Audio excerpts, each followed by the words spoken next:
નમસ્કાર, YNN ન્યૂઝમાં આપનું સ્વાગત છે। સમાચારમાં વાત કરીએ તો શહેરના માજલપુર વિધાનસભા વિસ્તારના વરિષ્ઠ ભાજપ ધારાસભ્ય અને અણનમ જનનેતા સ્વર્ગસ્થ યોગીશ પટેલને વડોદરાના હજારો નાગરિકોએ અશ્રુભીની આંખે અંતિમ વિદાય આપી હતી। તેમના નિધનના સમાચારથી સમગ્ર વડોદરા અને ગુજરાતના રાજકીય આલમમાં ઘેરા શોકની લાગણી વ્યાપી ગઈ છે। સ્વર્ગસ્થ યોગીશ પટેલના પાર્થિવ દેહને અંતિમ દર્શન માટે તેમના અમદાવાદી પોળ સ્થિત નિવાસસ્થાને રાખવામાં આવ્યો હતો, જ્યાં રાજ્યના નાયબ મુખ્યમંત્રી હર્ષ સંઘવી, ભાજપ પ્રદેશ અગ્રણી જગદીશ વિશ્વકર્મા સહિત રાજકીય, સામાજિક અને ધાર્મિક ક્ષેત્રના દિગ્ગજોએ રૂબરૂ પહોંચી પુષ્પાંજલિ અર્પણ કરી હતી। પોતાના લોકપ્રિય નેતાના અંતિમ દર્શન કરવા માટે વહેલી સવારથી જ સમર્થકો અને કાર્યકરોની ભારે ભીડ ઉમટી પડી હતી। અંતિમ દર્શન બાદ તેમના નિવાસસ્થાનેથી ભવ્ય અંતિમ યાત્રા શરૂ થઈ હતી, જે રાવપુરા, કોઠી 4 રસ્તા અને સયાજી હોસ્પિટલ માર્ગ થઈને કારેલીબાગ સ્થિત ખાસવાડી સ્મશાન ગૃહ ખાતે પહોંચી હતી।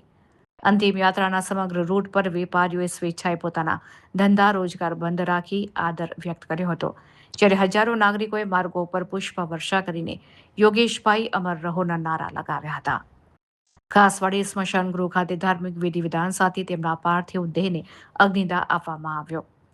પ્રજાના પ્રશ્નો માટે હંમેશા લડતા અને જનસેવાને જ પરમ ધર્મ માનનારા સ્વર્ગસ્થ યોગીશ પટેલના નિધનથી વડોદરાએ એક સાચો અને નિસ્વાર્થ સેવક ગુમાવ્યો છે, જે ખોટ ક્યારેય પૂરી શકાય તેમ નથી। યોગેશ કાકા જોડે એકદમ જૂનો સંબંધ છે। એક દીકરા જેવો મને હંમેશા રાખ્યો છે। જ્યારે હું ભારતીય જનતા પાર્ટીમાં યુવા મોરચાનો મહામંત્રી હતો, ત્યારે હું, શૈલેષભાઈ પટની, મુકેશભાઈ દીક્ષિત, અમે બધા એમની સાથે ખૂબ જ પ્રવાસ કર્યો છે અને એમની પાસેથી ઘણું બધું શીખ્યા છે।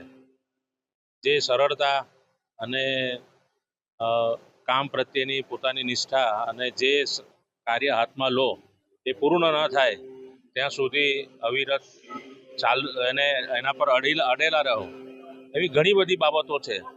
એમની સાથેના ઘણા જૂના સંસ્મરણો છે, એટલે એનો અંત નથી। એટલા બધા સંસ્મરણો એમની સાથે છે, એટલે એમની પાસેથી હું ઘણું બધું શીખ્યો પણ છું વ્યક્તિગત રીતે।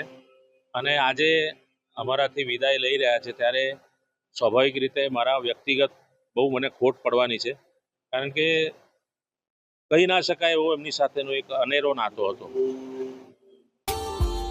Subscribe now and press the bell icon. Never miss an update.